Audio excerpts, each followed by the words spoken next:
একটা কোশ্চেন দিয়েছে, বলছে a certain sum was to be divided between A and B in 8:5. However, by mistake it was divided in the ratio 5:8.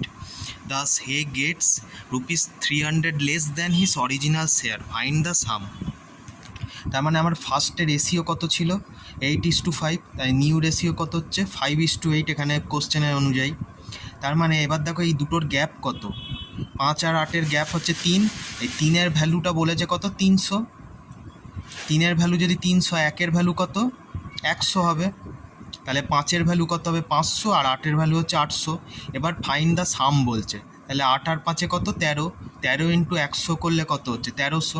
তার মানে option C হচ্ছে এর correct answer, মানে answer হবে 1300।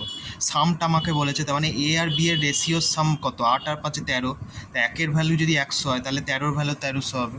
তো ভিডিওটি যদি ভালো লেগে থাকে অতি অবশ্যই চ্যানেলটি সাবস্ক্রাইব করো।